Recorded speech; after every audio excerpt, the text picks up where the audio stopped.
we're kind of showing that it's actually not homophobic or transphobic to speak out against this, Right. and that you actually must do so if you are a moral person. Because children are literally being sacrificed here, and their lives Yeah. are being ruined forever. And the truth is, no child can consent. They can't consent to anything that affects them for the Yeah. rest of their lives, let alone taking harmful, life altering drugs, and God forbid, cutting body parts off, which is happening. Adam Soos here for Rebel News. Alberta, Saskatchewan, and New Brunswick are taking the lead in terms of bringing in parental rights legislation and taking a stand against the woke radicalism that has pervaded Canada for the past, 2 decades or so. Included in the policies that affirm parental rights are rules for the classroom that insist that parents must indeed be informed if their child decides that they want to change their pronouns or identify as a different gender, as well as limitations preventing biological males from competing in women's sports.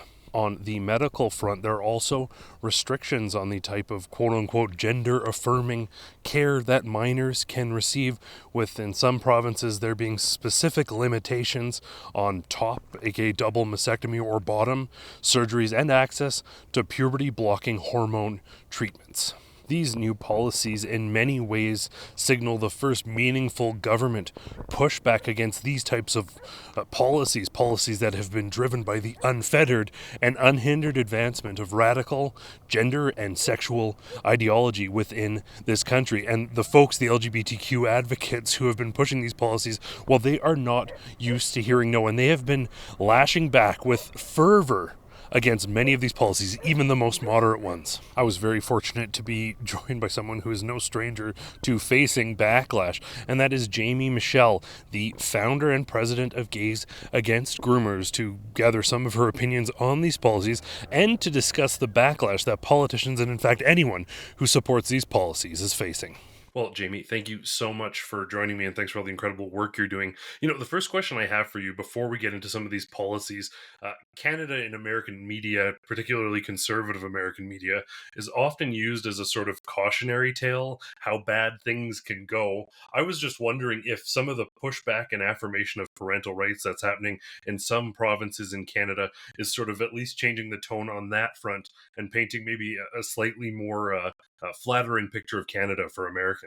It's really refreshing to see somewhere like Canada, of all places, finally starting to, catch on a bit to what's happening, or at least certain people trying to doing their Yeah. best to wake others up. But no, it's definitely very refreshing, and it makes me very hopeful to see. I always kind of considered that and felt that Canada would be the last one standing once this gender, transitioning of children empire is taken down and it's on its last breath. I always kind of envision Canada being the last holdout, even more so than the US. Now, for probably most folks that are watching this are aware of your organization, but a big part of what you do is sort of speaking back to some of the shifts that have occurred and the ways in which that can sort of reflect poorly on the gay community at large. I want to get into that, but first, from folks you're talking to, maybe on folks on your side of the conversation, what has the general response been to the policies that are coming? Particularly if you look at someone like Danielle Smith, I know you're familiar with Alberta's policies, but what responses are you hearing from perhaps not activists, but gay people or not gay people? It doesn't matter, that you're having conversations with. What are the organic responses you're hearing? I mean, I can speak for everyone in our organization. When we saw her come up with that policy and get it through, we were ecstatic. All gay people, the majority. I don't want to say all, because there are radicals in the community who, Right. are on board with hurting children and sterilizing them and everything else. But the majority of us want this to stop. So anytime we see anyone taking action to safeguard children from these irreversible medical procedures and drugs, we're very happy. And the consensus from everyone I speak to, besides your run-of-the-mill trans rights activist who is a staunch supporter of child sterilization and mutilation, they're just thrilled to see it. And we, Gays Against Groomers, myself, everyone in the organization, we offer all the support to her in the work she's doing. And, I know she's getting a lot of flack Hmm. from the narrative makers and those that support it. But, I would love to just tell her, if she happens to see this or hears it, that just take comfort in knowing that you're on the right side of history. And this goes for anybody, honestly, that is having a hard time standing up in the face of this, or does, and just gets so much heat. You're on the right side of history, and history will be very unkind to those who support this madness. Yeah. And so just stay strong and push forward. Well, and let's talk about what this madness. I mean, some of the policies here, you would think like people who are not at an age where they can vote, drink, consent to sexual relations, all of these things. These policies are effectively ensuring, well, you can't make those decisions yet. Perhaps you shouldn't be submitting to an elective surgical procedures like a double mastectomy or a bottom surgery that is irreversible. And as we've seen, people have seen the horrific images, the horror stories that come out of this. Is that not just rational to I mean, I wouldn't necessarily, I don't know if I'm for it for adults. In fact, I'm probably not. But at least adults are able to make those own decisions on their own. I think universally doing that to children, it's problematic. Yeah, I think medically experimenting on children, the people doing that have always been seen as the bad guys. So it's a really Right. strange time to be in right now, where people are trying to gaslight others into making them think that they're actually the good guys. A big part of it has to do with their control of language, and Right. they're very particular about how they frame things, like gender affirming care. To those that have no idea what that actually entails, that sounds very nice and Yeah. lovely and helpful. But that's why I always try and use the reality of what it is. I say Exactly. child sterilization and mutilation. But yeah, I mean, for all of human history up until like 5 minutes ago, Yeah. it's been common knowledge and just a moral necessity to protect children. Children have always been the red line that you just don't cross. And that Yeah. line has been so severely crossed now that, the pendulum, and what you were saying before, about how the gay community feels about all this, how just everyday gays and lesbians feel about this. The issue is not just a matter of children, which is the most important part of this fight, but also, the pendulum is going to swing back, and it's going to swing back much harder, that where it will impact our lives as well. We're already being looked at less favorably, and we just not even a decade ago, achieved our equality in America, which was a hard fought, just battle that we did win. And in less than a decade, all that actual progress is being wiped away. So Yeah. it's alarming, and it's for many reasons. But yeah, this shouldn't even be a conversation. No. All the time I'm shocked that, and just like flabbergasted that Gays Against Groomers even has to exist, that this is what I'm doing with my life now. I never would have thought it was coming. People warned of the slippery slope, and I thought they were crazy. And Yeah. it's very sad that they're not, turns out they weren't that crazy, and Yeah. that's a hard pill to swallow. And I hate that, and I resent the activists, the radical people in our community, and those pushing this and doing it in our name.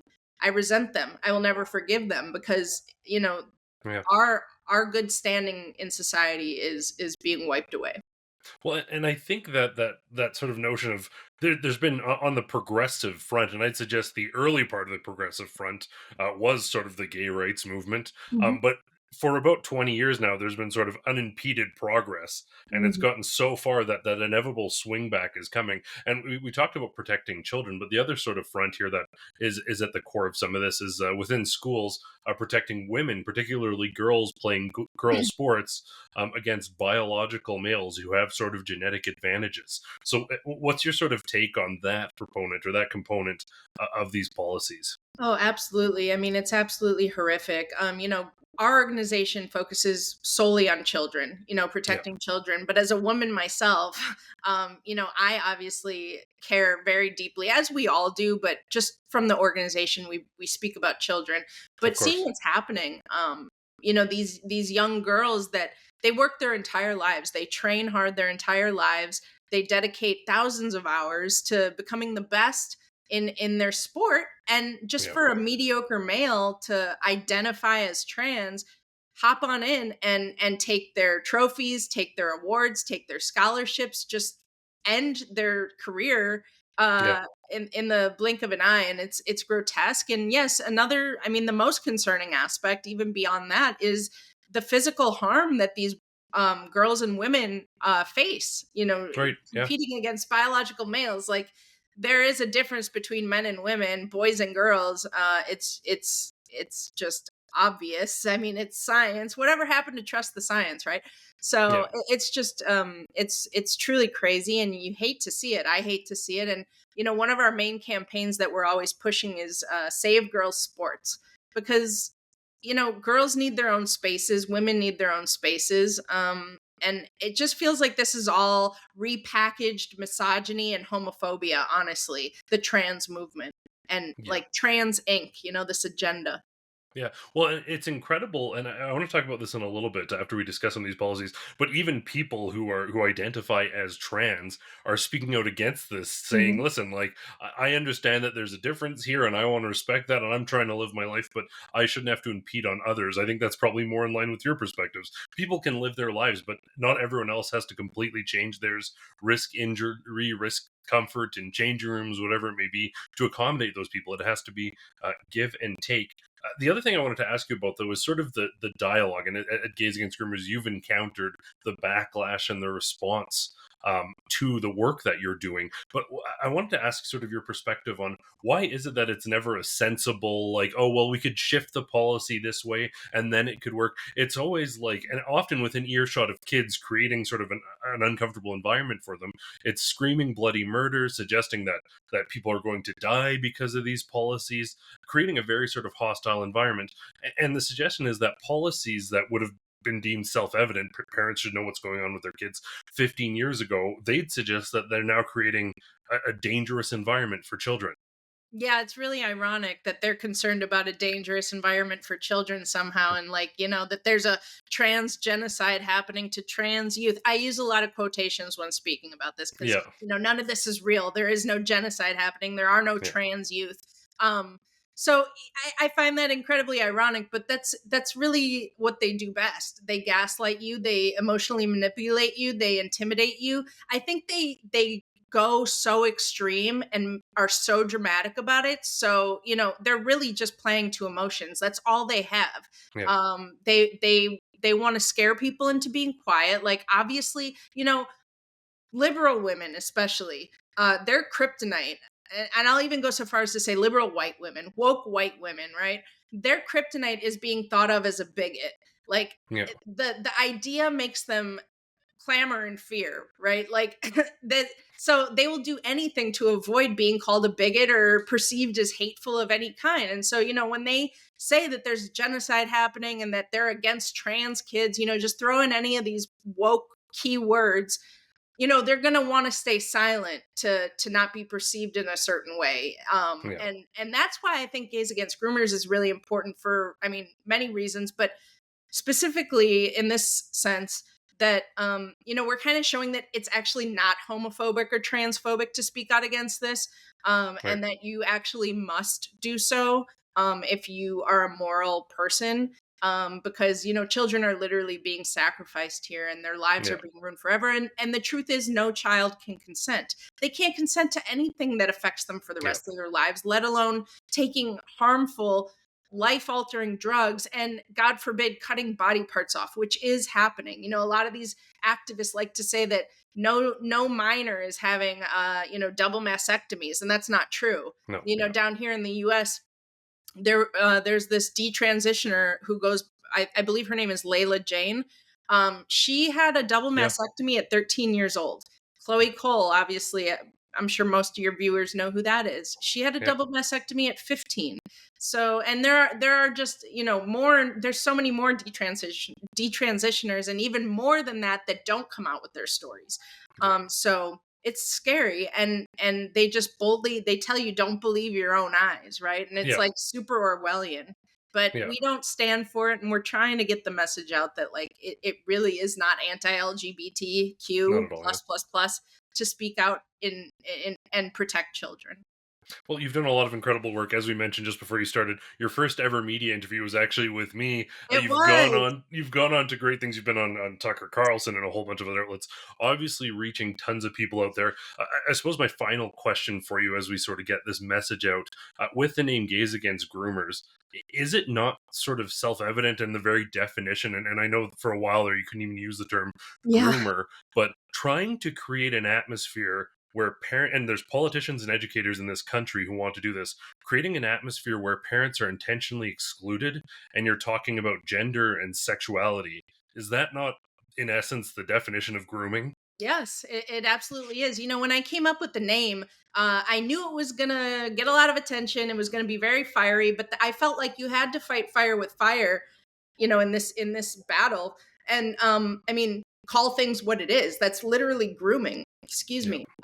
That's literally what a groomer does. It's not just always sexual. It's hiding things from parents. It's creating boundaries. It's introducing concepts and things that a child is just not developmentally ready for in their lives yet, or perhaps they are at that point where it's okay for them to start learning about it, but it's the parents that should be doing that, not the schools, not strangers. But the case that we see now, what we see now, I mean, they have books teaching toddlers about drag queens. Like there's this book, Yeah. like the hips on the drag queen go swish, swish, swish. That's a bit of a tongue twister in itself, but it's just madness. And yeah, these people are groomers, and we faced a lot of pushback for our name being Gays Against Groomers, but we're in a pretty serious battle here. Like this isn't a time to be complacent or just wishy-washy and Yeah. playing with kid gloves. These people are monsters. I truly believe they're demons. I don't use that word lightly. I mean, Yeah. they are the most evil amongst us, people that want to harm and sexualize children. So those are my thoughts, and we're going to push ahead. We've had a lot of great progress. I just want to leave you with this and your viewers. There is hope to be had. As crazy as you see things are right now, there is hope to be had. Before we launched Gays Against Groomers, 4 states in the United States had banned or restricted gender affirming care, more quotations, for minors. And that number now is 24 in less than Well, 2 years. And we've had a yeah. hand in pretty much every one of those states. So, Incredible. except for like one, I think. But Yeah. we're getting out there. We're local. We have 24 chapters around the country now too. So, we have hope. We're putting the work in every day. And my message to others is just speak up. Just say something, because you will find that you are not alone. Yeah. And the person sitting right next to you probably feels the exact same way, but they're just waiting for somebody else to say it first. So be Incredible. that person. Awesome. Well, thank you so much for your time. I really appreciate it. That's Jaimee Michell of Gays Against Groomers and Forever Homeowner. Thank you so much for tuning in for Rebel News. I'm Adam Soos. The fact that there are politicians and educators in this country who want to exclude parents from sensitive conversations and have unfettered access to their children is concerning. And if you agree that that simply cannot be allowed to stand, and that politicians or educators advancing those views need to be stopped immediately, sign our petition at stopclassroomgrooming.com.